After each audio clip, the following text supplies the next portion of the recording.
Good morning. I'm Nancy Taylor. And I'm Bruce Taylor.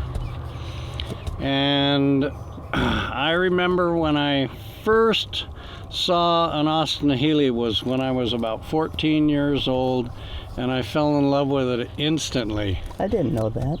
Yeah. I didn't.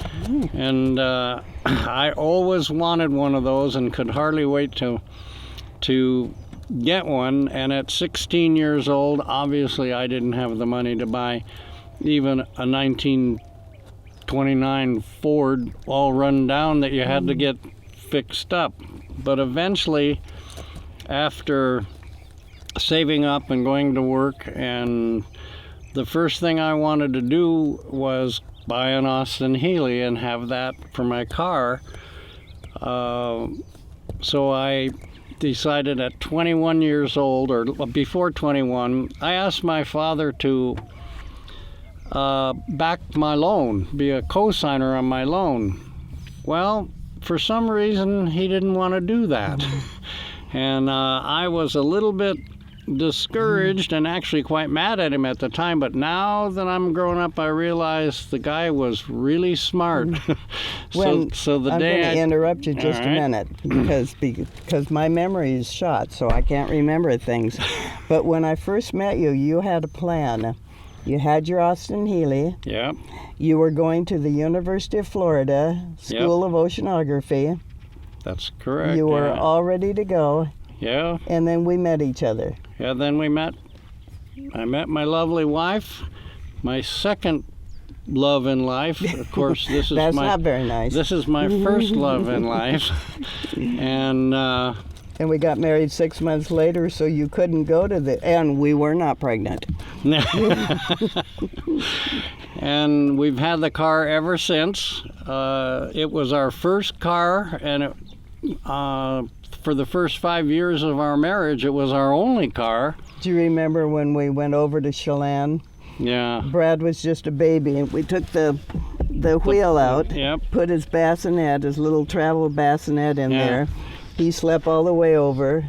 Yeah, I don't think that would be legal today because it seems like if you slammed on your brakes real He would go fast, the little flying. kid would go flying over the But we had the windshield. hard top on. Yeah, that's We had true. the hard top on until the Yeah. cop stopped us going into Chelan. He said you didn't stop. Yeah, I remember that. Yeah. I tried to convince him that I did stop because this car has no synchromesh in it at all, and you have to stop before you can shift it into low. But he didn't believe me, but that's okay.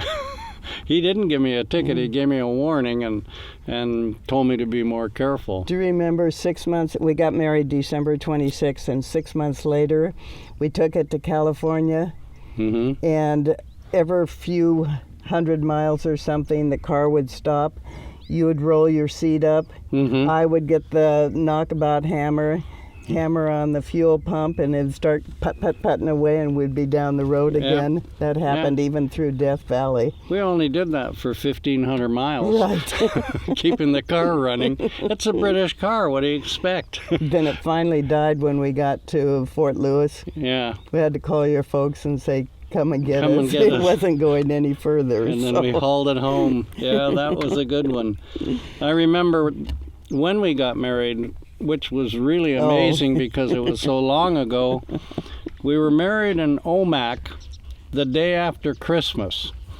And the day of Christmas, it snowed like crazy. There was a huge snowstorm. Well, these little cars don't go in the snow at all. And the next day, or that day when we got married, we had our great honeymoon in Wenatchee, Washington. That's right. And it was like 10 or 15 degrees, whatever it was. Below. Yeah, below. And snow everywhere. And the next day it was absolutely beautiful. There's not a cloud in the sky, and the snow was pretty. Went over Stevens. And we went wasn't over it? Stevens Pass, and at one time the car was kind of doing a little bit of a wobble on the road. And all of a sudden it decided for some reason the back end wanted to go to the front end of the car, and we did a 360 loop. Sort of in slow motion. In slow motion. On a corner, if I remember right. On a corner, and as the back of the car came around, it banged into the opposite side of the road on a steep basically a block of ice where Yeah. they'd cut the road through, and it bounced us back on the road. Then we and went we off continued on, on, and then this was about a mile or so from the Stevens summit, Yeah. and I stepped out of the car and fell flat on my hiney. After that, it was like absolutely 5 miles an hour until we got out of that Yeah. snow. That was really, really, actually kind of stupid to drive the car in that. It was sort of stupid. Yeah.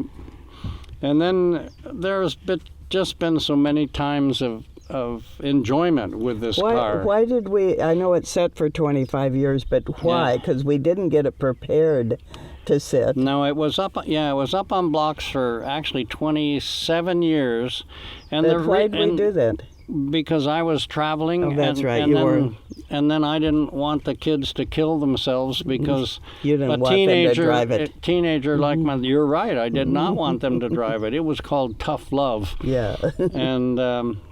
And so they didn't, they're still with us because they didn't try this thing at 100 and some odd miles an hour to see what it would do. It's just been a good history. Yeah. And 10 years ago, I joined the Austin Healey Club, the Cascade Austin Healey Club. And 10 years ago, one of the members there really knew a lot about cars and had taken, I'd say roughly a dozen Healeys down to the axles and back up again. And he said, hey, I'll help you with this. And ended up coming over on weekends and working sometimes during the week. And it took us about 10 years to completely reconstruct this car from the frame up. I remember, though, you used to say, Jim, I need to take pictures and I need to write down where these are coming from. Yeah. And Jim always said, oh, don't worry about it. I'll help you put it together. Yeah, that's very true. And it was kind of sad because I said, Jim, I know you know where everything goes, but unfortunately what happens if you die or you move out of the area, I have no idea where these parts go. And I even bought one of the first digital cameras so I could take 6, pictures of each individual part, front, back, top, bottom, all of that type of stuff.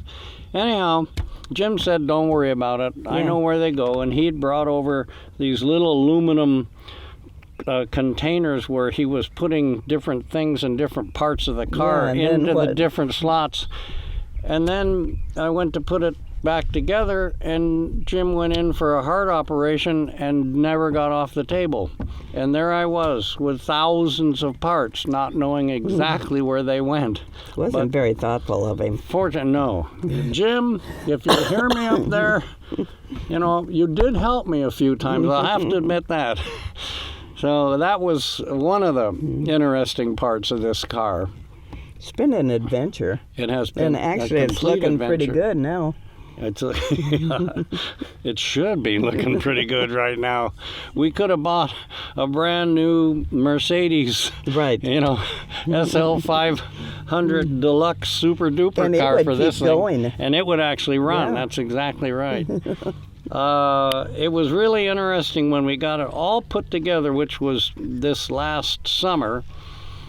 Breaking it in, going up to, we live in Glacier now, going up to Mount Baker. Washington, not Montana. Yeah. Going up to Mount Baker, it's 25 miles up, 25 miles back, and I needed to get 50 miles on it to get through the first oil change, because that's when the most pieces of metal end up in your car, and so I did that.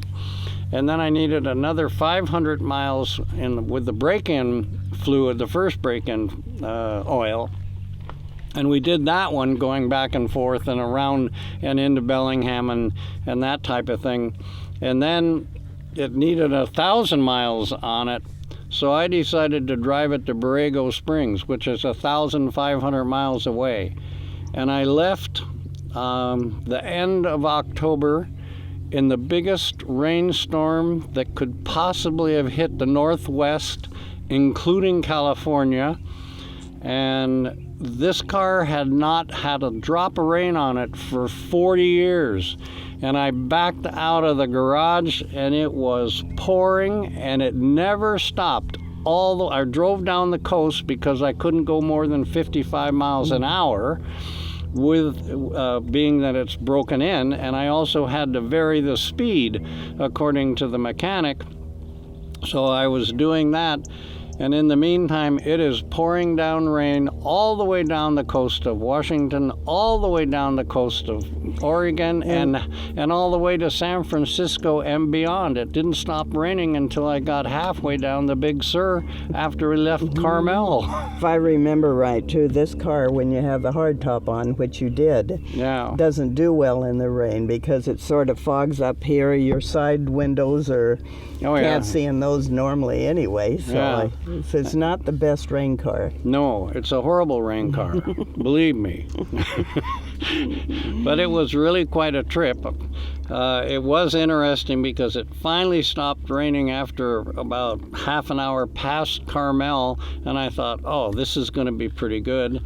And I got down to San Simeon, and the next morning it was pouring rain again. And I drove into Los Angeles, and it rained, probably the first rain that LA's had in a year.